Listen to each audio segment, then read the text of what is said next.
What's going on, fam? Josh here, back in the dojo. Today, check this out. In this zany sequel, time traveling duo Marty McFly and Dr. Emmett Brown return from saving Marty's future son from disaster, only to discover their own time transformed. In this nightmarish version of Hill Valley, Marty's father has been murdered, and Biff Tannen, Marty's nemesis, has profited. After uncovering the secret to Biff's success, a sports almanac from the future, Marty and Doc embark on a quest to repair the space time continuum. If you know, you know. If you're born in like 80s and the 90s, you definitely know what movie this is. I was reading the summary of Back to the Future 2. So this pod is serving as, this will probably be put out as an episode of its own, but this is also preparation for a podcast episode a few of my closest friends and I are going to film on the 17th of this month. I reached out to a buddy of mine from Florida. We lived together for maybe a year or so, known each other 4 years. Not the number 4. We've known each other for years in Florida, but I've known him since early 2000s, right? Haven't seen him since about 2004, 2005, but we've known each other, right? So I reached out to him maybe a week or so ago. Was like, Drew, we should do a podcast together, right? I've always thought he was a great dude, great sense of humor. He has a unique sense of humor. And just the way he sort of says things, I always thought was like hilarious. And then I reached out to my best friend, my brother, and was like, yo, we should have you on the pod too. We all know each other from Florida. So we agreed to do a podcast together. And it'll be a fun kind of podcast. We'll talk about things like movies, snacks. We'll do movie reviews. We'll also review, because Drew just happens to be he said he wouldn't call himself a beer connoisseur, but he was into it heavily for a period of time.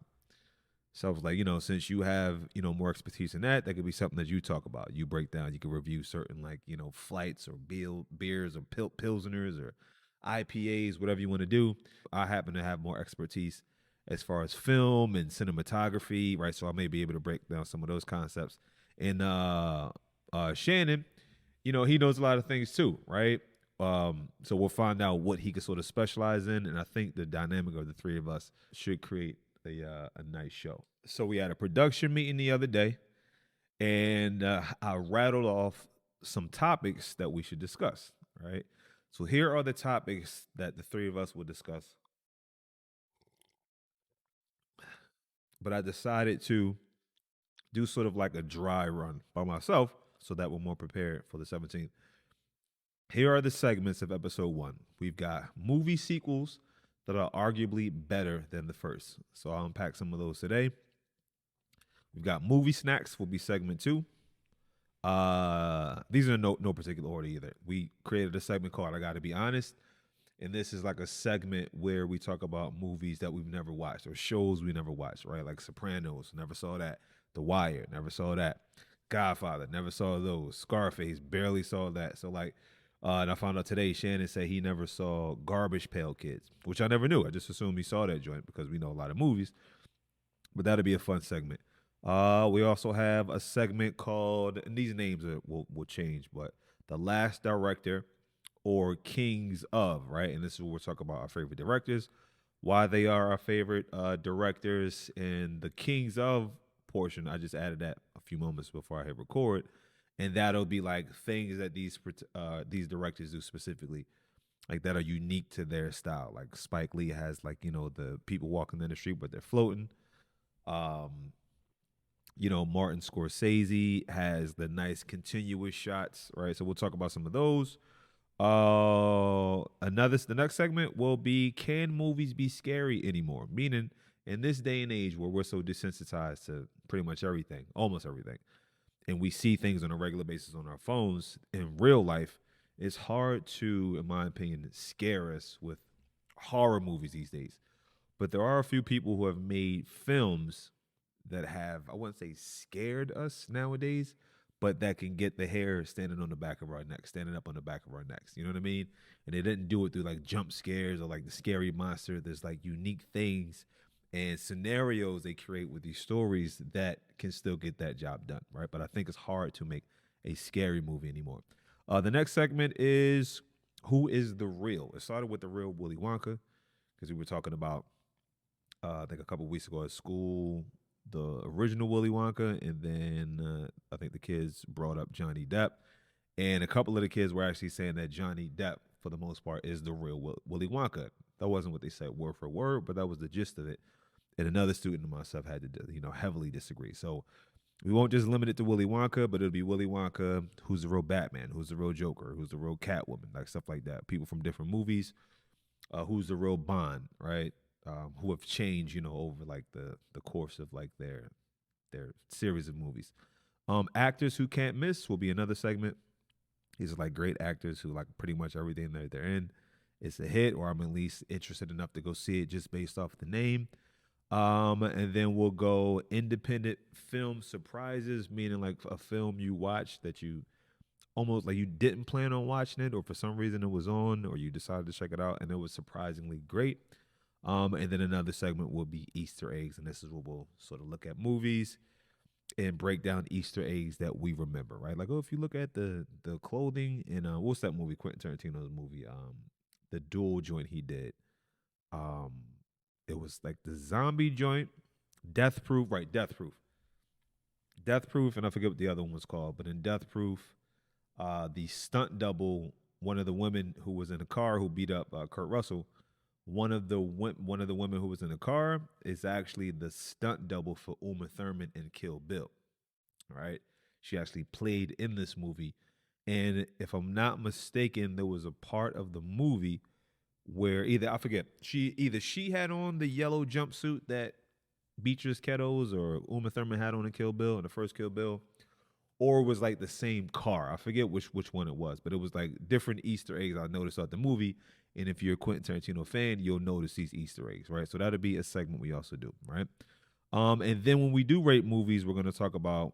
I got to actually create more, but some of the things we'll test against will be dialogue, cast, soundtrack, cinematography, ending, storyline, pacing, and quotables. And again, we'll create some more parameters, things we'll rate up against. But so that'll be what we talk about in our pod, that and other things. But for this episode, we'll unpack some of these. So the first segment that we're going to talk about, that I'm going to talk about today, are movie sequels that are arguably better than the first. Now, this doesn't mean that the first was bad. Obviously, if you watch the sequel, you probably like the original movie. But I think more times than not, the sequel is always less thrilling than like the first one. Not in every situation, but the sequel is always, for the most part, better than the second movie. But every now and again, you'll get a sequel that catches fire, and it's like, yo, I might like that better than the first, or at least equal as much as you enjoyed the first one. So here are some of the movies that I Google that have 2 or 3 or more movies in the series. Right? We've got the Kill Bill series, Kill Bill 1, Kill Bill 2, which are arguably might be like top 3 all-time favorite movies for me. The Back to the Future series, they made 3 of those. Terminator, The Dark Knight. With the Batman joints, Shannon made a good point yesterday. He was like, you sort of have to categorize which Batman series you're talking about, because you got like the original Batman, Michael Keaton, in that series, right? Then you've got the Dark Knight series and maybe other series and stuff like that. But in the specific to the Dark Knight, that series, right? You also got Toy Story, Lethal Weapon, Lord of the Rings, which I thought was an amazing trilogy. The Rocky movies, I know they made like 6 or 7 of those. Indiana Jones, I thought it was a strong series of movies. Planet of the Apes, I think is fantastic. Like they hit home runs on every one of those movies. Now, I'm not talking about the original, obviously not the original with what's his name, Charlton Heston. I may be butchering his name, and I may even have the wrong actor, but the original Planet of the Apes. Not talking about that. I'm not talking about that, and I'm not talking about the newer version they did with Mark Wahlberg years later. I'm talking about the newest version, right, with Caesar. That series of Planet of the Apes. I think they hit those out of the park. We've got the Spider-Man series. In full transparency, I haven't seen maybe any of those, to be quite honest. So I guess that could be in a different category. The I gotta be honest category. I may have watched the first one with Toby, but I don't remember it like that. We've got Mission Impossible, which I think those joints were banging. Tom Cruise, I forget how many there were. If my memory serves me well, I think there were at least 3 or 4, and I think all those joints were dope. I actually should put 007 on here. Although you know what, can we call the James Bond movies sequels? Do you know what I'm saying? Now, obviously, there are different Bonds, right? There's Sean Connery from back in the day. If I'm not mistaken, he was the first or second. You've got the newer ones with Daniel Craig. You've got I forget the dude in between time, the dude with the darker hair. So there's different Bonds, but can we? But are those sequels? From the way I'm remembering them, I can't really. I don't really feel like those are like a part one. I don't really feel like that series is a part one, part two, part three kind of deal. I feel like they're just different 007s. You know what I'm saying? Skyfall, The World Is Not Enough, right? I don't remember all of them, but I think they did a really great job, especially like the newer ones. We've also got Rush Hour. I think that was a funny classic trilogy. Austin Powers movies, I actually think are really funny. The Ninja Turtles, and then Die Hard. All right, so this is what I'm gonna do because I don't have time to unpack all of these. Let me just go through and tell you sequels that I think may be arguably better than the first out of the ones that I saw.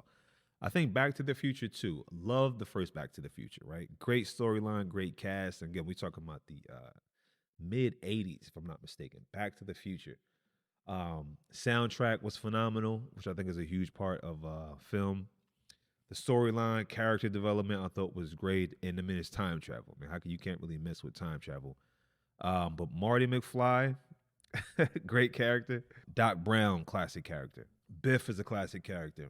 Even Einstein, the dog, classic character. And that movie is full of quotables. The DeLorean, till this day, depending on how successful this YouTube channel becomes, right? I still may want to get a DeLorean. But yeah, just a great overall movie, right? So, with all those things going for it, great movie, great pacing, was engaged throughout the whole movie.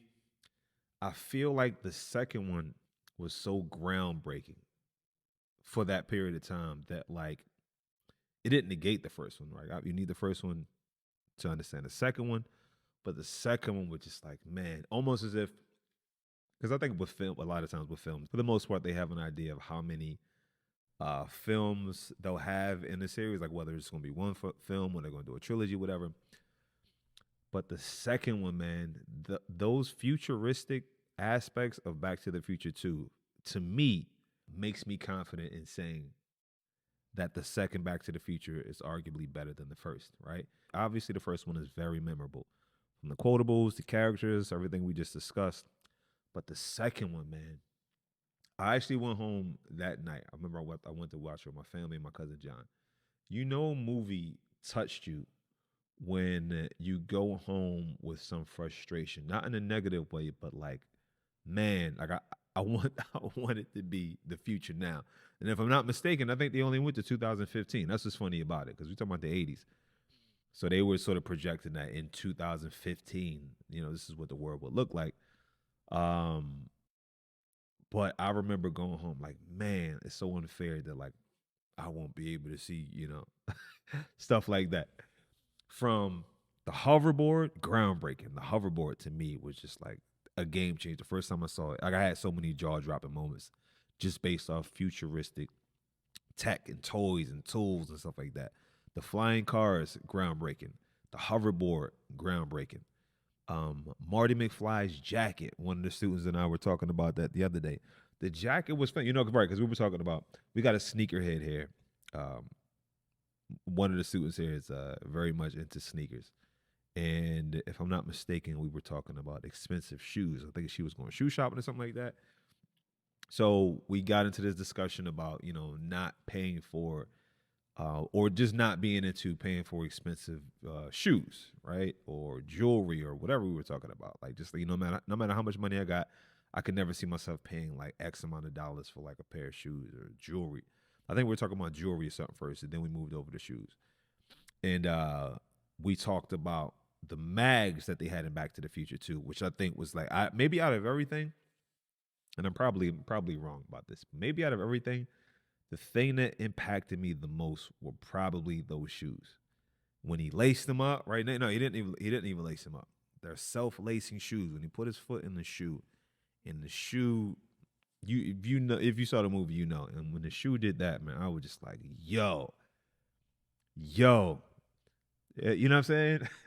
And I guarantee you, every young person who watched that movie as a kid, we shared that moment simultaneously. It's like, damn, these shoes are fire, man. So basically, and again, basically, we were saying we would actually pay for those shoes. Like, not that I wouldn't wear them or anything like that, but as a collector's item, as sort of like a nod to like my childhood, I would spend some money for those shoes as a collector's item, right? But the jacket that he had, the self-drying jacket, was flames, right? Again, going back to the flying cars were dope. What else did they have in Back to the Future 2? Biff, right? Biff with his hoverboard, the mean looking joint. And he had the bat. Remember that? He had the bat behind his back and the bat extend. I thought that was ill. The microwave, even like the food that they had in the future, right? The little like pill form, and he put the little pizza, whatever, in the microwave or whatever that was called, for the future, and it just made like a whole piece. I thought that was so ill, man. I know it's a lot of things I'm not even thinking about right now, but I think just based off the futuristic, the way they painted the future was so impactful to me as a kid that I would have to say Back to the Future 2 to me is arguably better than the first Back to the Future because it was so groundbreaking with the futuristic tech. The FaceTime. Remember? I remember as a kid too feeling like, man, I wonder if um we'll ever be able to see each other when we talk. You know what I mean? But that's what he had. Remember later in the movie, maybe like towards the middle of the movie, when he was getting fired, like Marty's, I think it was I don't know if it was him in the future or his father in the future, whatever. But remember he got fired. And the dude was on the FaceTime joint, right, on the screen, and he fired him, right? FaceTime. I thought that was dope. Remember they had the hologram. It was like a Jaws hologram. They came out and like, you know, looked like it was biting somebody in the street. It was dope. Just a dope movie. So again, and they did a great job because they continued the storyline. The characters, were the same, and they introduced some different characters. They had different versions, right? So you had the Vegas Biff, who, if I'm not mistaken, was like low key Donald Trump. You know what I'm saying? Like it wasn't Donald Trump, but sort of like low key Donald Trump. Biff. You had the Biff version with the almanac, right? Because that was a big part of the movie. I just think that they did a fantastic job with their future selves, present selves, past selves, how the way they kept the original storyline and just intertwined everything. I thought was done masterfully. So Back to the Future 2, to me, is arguably better than the first one. Let's go with Terminator. Now, here's the thing. Terminator 2, same thing, was just it wasn't, I guess it was in the future, right? But it wasn't like a futuristic type movie, right? But the technology, when they introduced, what was it, T2000 or something like that, that Mercury, that dude that can turn into like the Mercury, for one, he was scary. He was evil. He was scary. He had sort of like that menacing look. Looked like a regular dude, but like he was scary. Now that's not to take anything away from the original Terminator, because that's a classic, right? Arnold, great scenes, great storyline, right? Future past, they have that aspect going forward. But I just think the technology in Terminator 2, which is groundbreaking. And for that time, for that era, I forget when they came out, for that era, it was super groundbreaking. Um, and another reason maybe too, now I do remember Terminator enough. I know I saw the whole Terminator, but I know I saw the whole first Terminator, but I was a young kid when I saw it.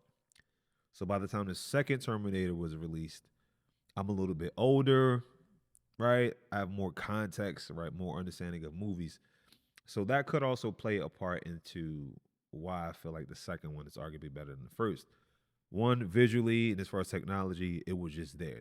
Not that the first one was like trash, but the second one had that upgraded, computer generated, however they made him morph into like that mercury or that silver stuff. I just thought that was ill, right? And it continued the storyline. Great storyline when we got to see like the nuclear the nuclear bomb or whatever that went off. I thought that was an ill scene. It was dope.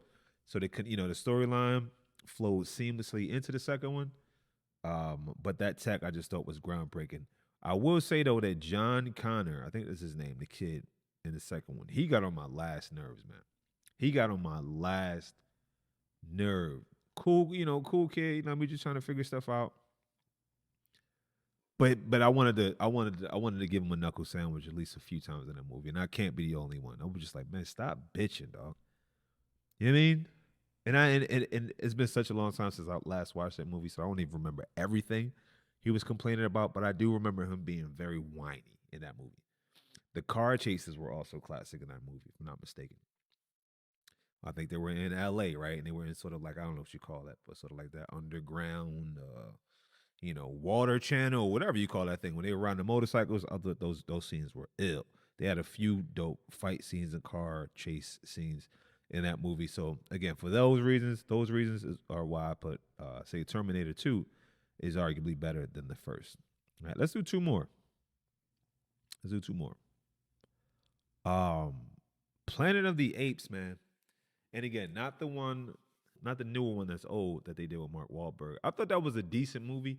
I actually went to the movies to see that with some friends. I fell asleep because, if I'm not mistaken, the movie was super long. I think I was already tired that day, and not that there wasn't enough happening to hold my attention.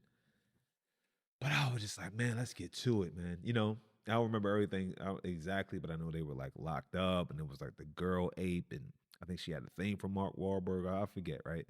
But the new joints with Caesar, with who played in that joint? What's his name? What's his name? The guy who played in Pineapple Express. I forget his name. Matter of fact, let me look it up. I think, man, I think they killed that joint. Here we go. Planet of the Apes film series, movies. Right. So in '68 you got Planet of the Apes. In 1970, Beneath the Planet of the Apes. So we ain't talking about none of those. Right. We got the remake Planet of the Apes in 2001. I think that's the one Mark Wahlberg. And then the newer ones, Rise of the Planet of the Apes, Dawn of the Planet of the Apes, War for the Planet of the Apes, Kingdom of the Planet of the Apes, which 2024. Oh, they got one coming on next year, huh? So 2011, 2014, 2017. So the one in 2011. James Franco. Yeah, James Franco. I thought that joke was banging, man. It's already a dope concept, right? Like the apes and, knowing how it ends, or at least knowing from the original movie how it ends, but just sort of seeing how this came about. Because I think apes in general are just like intriguing animals because they're so close to human, right? They look so human in a lot of things that they do. They're understanding, super intelligent. So just that in and of itself, even if it wasn't a movie, like, you watch apes and stuff like that on TV or National Geographic because they resemble humans so much. So to take that, to create a storyline out of that and to do such a good job with showing how this came to be. Because I think he was a pet at first, if I'm not mistaken. I got to brush up on these movies. And this is why I'm doing this. I'm going to start brushing up on these movies first, watching them again to refresh the memory. But they did an amazing job with what was the name? Was it John Lithgow? Was he in that joint too? Yep, John Lithgow. Another one of my favorite actors, right? They did a really good job at that story. Got connected. I mean, I got really felt like I was attached to these characters, right? James Franco, John Lithgow, Caesar, right? The dynamic in the neighborhood, right? I thought it was a dope movie. So then when they followed up with the next joint, which is what, Dawn of the Planet of the Apes? Man, Caesar's talking now. I gotta be honest. If you saw Dawn of the Planet of the Apes, you know what I'm talking about. In Dawn of the Planet of the Apes, because I think that's the one when he says something. I could be wrong. Maybe it was the end of the first joint, but I don't think it. I don't think it was. I think it was in Dawn of the Planet of the Apes when he actually went to when they were in like that sanctuary, if I'm not mistaken, that ape sanctuary, and when Caesar said no, I feel like if you were already into the movie, you already fell in love with the movie. To be honest, I'm sure. But at that moment, I almost feel like you have to have been like, this is one of the greatest pieces of cinema in like cinema history. I ain't saying the greatest, But that was memorable. I remember people in the theater just being like, whoa. You know what I mean? It was like a quiet whoa. Because we wanted to see, we were waiting to see what was going to happen next. He was like, no. Right? And you could just put yourself in that scenario of hearing this ape say that, where I was like, this shit is ill, dog.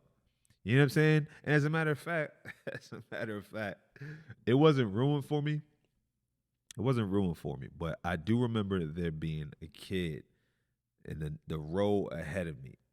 And I feel like he saw the movie before, because right before Caesar said no, right, the way he said it, he yelled out no. He was like a little kid. He probably was like, I don't know, 10, 11, 12 years old. And I wasn't upset that he said it, right? But you ever sit down with someone watching a movie and they've watched the movie before clearly, because they keep repeating or like keep saying the quotables as the movie goes along. They either say it right before or they say it with, which I get. Right? Sometimes you want to let people know, like, listen, man, I ain't new to this. I'm true to this. Like, I love this movie, right?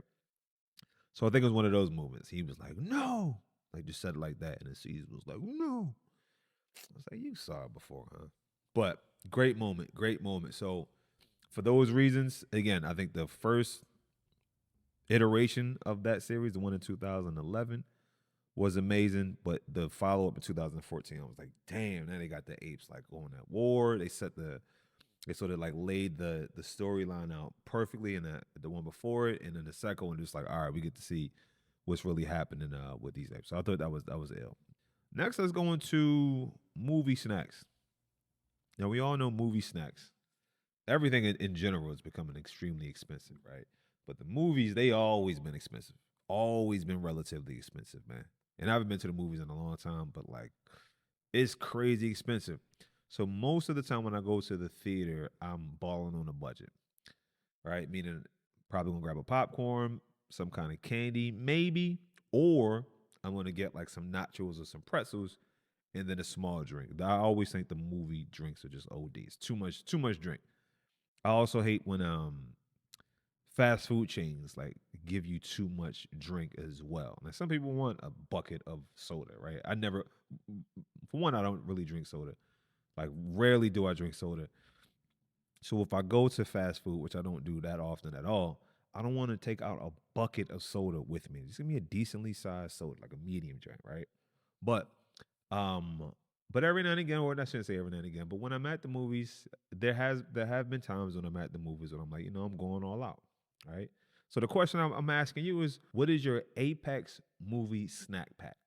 Like if you got the money to spend, this is a movie that's coming out that you've been waiting to see, you with friends. This is a serious theater event, a serious movie, right? Not a serious movie, but like you here for it. You came to watch this movie, right? And you're like, you know what?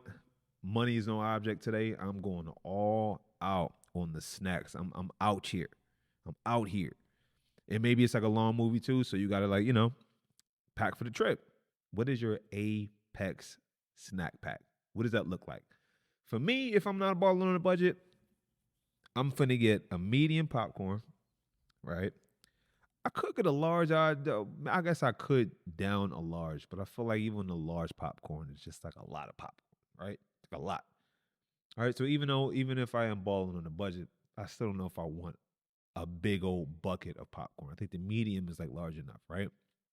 So I'm getting that. As far as snacks, I'm doubling up on the chocolates.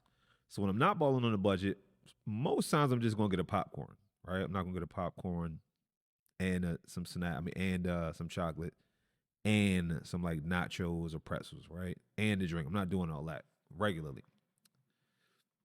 But if we're talking about Apex, I'm getting a medium popcorn.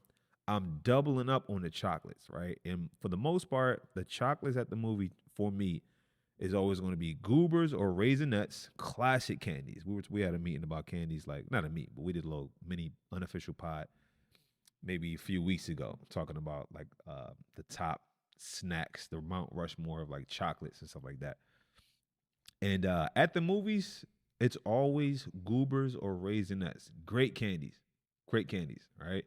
So I'm definitely getting one of those, and I'll probably do a Kit Kat, to be honest. Um, Now, now that I'm saying this, I'm coming to the realization too that like Kit Kats, Raisinets, Goobers aren't snacks I get regularly, but I don't snack a lot on stuff like that anyway. But times that I have gone to like the supermarket, like a store to get like a candy bar, I'm not getting Raisinets, Goobers, and things like that. It's always like Snickers, Hershey bar with almond, some other like hood favorite joints like Fifth Avenues, and right. But at the movies, it's always again Goobers, Raisinets. Never get Snickers or anything like that, and Kit Kat for some reason. I don't know what that is. I don't know why. I don't know why I go to the movie. Not that this is a bad thing, but when I go to the movies, I'm picking up Goobers, Raisinets, or Kit Kat, and I never get those three when I'm out of the theater. Like I've never purchasing those. But so that's what I'm doing. Popcorn, medium popcorn, loading it up on the butter. I'm just loading it up. Look over here, watching the movie. I want the hands nice and greasy. All right, loading the butter up. And there's even technique with that. Right. I'm getting 2 chocolates, Goobers or Raisinets, and a Kit Kat. If we're talking about Apex, I'm getting nachos and pretzels. Nachos and pretzels. You know what I'm saying? Now with the nachos, since money is not an object, I'm going to ask for another cheese, maybe even 2 cheese, because the cheese to me that they give is just not enough. Let me ask you this question. Are you able, when you get nachos or pretzels, do you have the perfect nachos to cheese ratio? Like, are you able to get down to your last nacho or your last pretzel and you have the same the dollop of cheese left? Are you able to do that, or do you usually have like no cheese left and you got the last few pretzels and nachos? That's how I usually turn out with the nachos and pretzels joint. You know what I'm saying? If we're going all out, I'm grabbing that too. And like I said, a medium drink. I don't need a bucket of soda. All right. For one, I'm not going to drink all of it because I don't want to have to go to the bathroom in the middle of this blockbuster. Why would I do that? All right. So I don't need a bucket of soda. All right. So in summary, medium popcorn, loading up the popcorn, getting the butter on the top, right? Moving some things around. You let the butter seeping on the edges, right? So it can pool at the bottom. I'm doing all that. Goobers or Raisinets, Kit Kat, nachos, and pretzels, double cheese packets or double cheese containers for both of those medium soda. That is my Apex movie theater snack pack. What's yours? Leave it in the comments. Let me ask you this. Have you ever snuck food into the theater? I've done it a few times, right? And I gotta be honest, not that I'm scary. I'm not scary, right? But I'm not a fan of breaking the law either. I don't really break the law, right? Not that I haven't broken the law, but like not that that's a law that like, yo, you can get offensive. That's a misdemeanor. You can get a felony misdemeanor with that joint, right? Whatever. A felony in the first or whatever the criminal terms are. But I know it's frowned upon. You know what I'm saying? And I don't want to get kicked out of the theater. Because I think that's actually the biggest fear. It's not that I'm going to go to jail, right? If I'm long line waiting to get in and I've got snacks in my coat, in my pockets, right? Which I feel like I'm so obvious. That's what's funny. Like I feel like I'm so obvious in that they know. I've got Doritos here. I've got some chocolates here. Like I got a drink here. They know. I feel like they know, right? But I know if they catch me, I'm not going to go to jail. I'm not going to get locked up. I think what I'm more afraid of is the embarrassment of if they catch you, right? Have you ever gotten caught? And even though it wouldn't be the end of the world, I just feel like it's a lot of people in line. One, if it's a long line, that means I've been waiting in line for a while, right? Meaning I don't want to get all the way up to the ticket dude, right, or the ticket person, or the I got my ticket, the security where they sort of like checking your ticket, and they be like, yo, empty your pockets, and then I got to get out of line. I feel like that's similar to like the walk of shame, right? It's like a cousin to the walk of shame. And I'm like, I don't want that to happen. You know what I mean? Not that I'm going to go to jail. I just don't want that to happen. I feel like that would be embarrassing, right? And a waste, because like I either got to throw my snacks away or I got to keep my snacks and go home because I can't get in the theater now. And now other people online, I feel like, are laughing at me because I got caught with my snacks. I didn't, my snack heist technique wasn't on point that day. They got me that day. You know what I mean? But I've done it before, but I never have a great feeling about it because I just feel so obvious. I feel like bunched up. I feel like they just know that I'm sneaking some snacks in here. Another thing, there's a moment that I hate when I'm watching a movie. Hate is a strong word, but there's a moment, and I know this has happened to all of us, that that I hate when I get caught in this moment. And it's when you're in the theater, right? Great scene, usually towards the beginning of the movie because you still have your snacks. You haven't sat down to open them yet, right? Beginning of the movie, right? And the volume is normal initially, right? Whether it's the music that's coming on or dialogue or whatever. And then the movie gets extra quiet. And it seems like it always happens to be the exact moment where I'm opening the bag of chips. You know what I'm saying? Or opening the box, ripping the box open, or ripping up the plastic or whatever, if you get Twizzlers or whatever. And I feel like I'm so loud, right? And the silence seems like it lasts forever. And then once, the sound comes back on, the dialogue continues, and it's like, all right, then I can, continue to open it. Or the fight scene starts, and I can open it, I can dig in. But I hate that moment. That's an annoying moment too. And also when you're in mid shoot. So if you're eating M&Ms, that's another one. How could I forget about M&Ms? That's another one that I always get at the theater, and if I'm getting candy, out and about, I do rock with M&Ms. But that is also a candy I get at the movies on a regular basis. So if I'm trying to bite down, I got a few M&Ms, and I'm trying to bite down on the M&Ms at the same time, or I'm eating nachos. You know what I'm saying? And I got a lot more chewing to do to digest it. I'll actually hold it. I'll wait until the dialogue starts to get into the music, or like there's more noise in the movie before I continue my chew, because it feels like, and I know we probably can't hear it. The reason why I hear it so much is because it's in my head. You know what I mean? My ears are right here. So I feel like I'm chewing like super loud.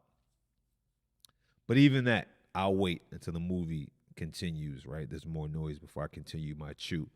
What do you guys do? Like, do you not care? Are you just like, listen, man, I'm here at the movies, I'm eating, I'm not gonna bother anybody if they're bothered about me chewing, there's something wrong with them? Or do you do the same thing? Do you sort of try to like have respect for everyone's, space and theater experience, and you try not to be too loud with the snack eating or the snack opening? What do y'all do with that? All right, and we'll finish on this. We'll finish on this because I don't want to be too long, right? Uh let's finish with, and I gotta be honest. This segment, I gotta be honest. Again, this segment is dedicated to things that most people have watched or experienced, as far as movies and shows or whatever. So this segment, for I gotta be honest, let's talk about shows. Again, my buddy earlier said that he never saw Garbage Pail Kids. If you grew up in the 80s and 90s, or I guess mostly 80s, is that surprising to you? Because the Garbage Pail Kids, to me, were a big deal. But I would be, for example, I would be more surprised if people never watched Goonies than Garbage Pail Kids. Because I feel like if you didn't watch Goonies, it's like, what? Like, what? You gotta watch Goonies, bro. You know what I mean? But Garbage Pail Kids, even though I feel like it was a sort of like low key a classic, I feel like some people missed it. So it's sort of like a different category, if I gotta be honest. But so he didn't watch that. He didn't watch Garbage Pail Kids. But um, as far as shows, movies, I never watched The Sopranos, and I regret it. I regret it. As someone who loves Italian gangster movies, Goodfellas, A Bronx Tale, Casino. You know what I'm saying? I watched most of them joints, right? I never caught Sopranos. I never saw The Godfather either. So I'm giving you two, I gotta be honest, segments. I never saw The Godfather. None of it. Any of it. And as much as I love Italian gangster movies, I feel like I failed the Italian gangster movie community by not watching The Godfather and missing every single episode of The Sopranos. I feel you, and I gotta be honest, I feel worse about missing The Sopranos, just because at that point in my life I was of age, right? When The Godfather was out, I'm a kid at this point, even though I was a kid when I saw other movies in that era. I missed The Godfather, maybe because it was such a long movie, or for whatever reason, I never saw it. I never saw any of them. But The Sopranos, I'm older, right? I think it was on HBO. I had the chance to see it. I just never caught any of them. And by the time I realized that it was like a thing, I think, they were like deep into like the series. I don't know if it was like season 1 or season 2 or whatever. But the thing had been going on. People are talking about it. And it was like, damn, I got to get back and watch it. And never went back to watch any episode of The Sopranos. And I regret it. I still may watch it. I do say that all the time too. Like friends would be like, yo, you got to watch this? I'm like, I'm going to get to it. Yeah. Zombie joints, Walking Dead. I watched most of that, but like I missed big chunks of The Walking Dead. And I'm a zombie fanatic. Like a zombie movie, zombie show fanatic. But yeah, The Sopranos, never watched it, man. I know you had Tony Soprano. You had, I heard different names. If I'm not mistaken, was there somebody called Pussy, if I'm not mistaken? I feel like I heard these names, but I never saw Sopranos. Never saw any of The Wires either, man. Never watched The Wire, not one episode. My family grew up, are Christian, right? Not that they don't watch like, movies and shows with violence in them, but like, they were like, yo, you gotta watch The Wire. I remember them watching it when I was growing up, but I never caught any episode of The Wire, Sopranos. I barely saw Scarface too, y'all. I gotta be honest. I barely saw, I can't even say barely. Over the years, I've caught bits and pieces of Scarface. I never sat down, watched the whole joint. I did try, though. I did try to sit down and just be like, let me give it a shot, man. I know it's like a classic movie. It's got some quotables. I know all the quotables, right? We all know the quotables. But I couldn't make it through. I do think I probably watched more than half of it. But I get the gist of the whole movie. And I gotta be honest, too, man. Classic movie. I won't say it's overrated because I don't want to disrespect the movie guys like that, but maybe it was past time. By the time I watched it, I watched Godfather. I mean, not Godfather. Goodfellas, Casino, Bronx Tale. You know what I mean? Different gangster movies. So maybe those at that time were probably like my standard of like these were classic gangster movies. Scorsese can't miss. You know what I mean? So when I finally went back to Scarface, not that it was a bad movie, I wasn't like bored, but I was like, I mean, I was more so looking forward to getting to the parts where like the quotables were like, oh, that's when he said, you want to play rough? Or all I got in this world is my word. You know what I'm saying? Like, the quotables and shit like that. So I was like more so waiting to get to those parts. And I think maybe it's a long movie and then maybe it took a long time to lead up, right? Like maybe I lost patience in the lead up and the character development. Like, when does he become Tony Soprano? You know what I mean? Stuff like that. So yeah, but I never saw again. So those are my 3, and I'll quit with that. Those are my 3, I gotta be honest, film confessions. I never saw Sopranos, not any episode, not an intro, not nothing, not an ending. I never saw The Wire. Never saw Godfather, so we'll do 4. Never saw The Godfather. And I never really saw Scarface. Yeah. And that's it, folks. So in summary, and again, this was just a quick podcast test just to do some preparation for November 17th when I get with the fellas and we really unpack these topics, have us a good episode. Also, make sure you like and subscribe to the YouTube channel, man, for like weekly content like this. And let me know different things you'd like me to cover. Movies, films, shows, right? Albums. We can talk about stuff like that. But in summary, movie sequels that are arguably better than the first. I think Back to the Future 2 has a great case for being better than the first. Terminator 2, great case for being better than the first. Planet of the Apes, which I guess was Dawn of the Planet of the Apes or something like that, which is better than the first. And again, this is not to disparage the first ones, because obviously the first ones had to be good enough for me to be in.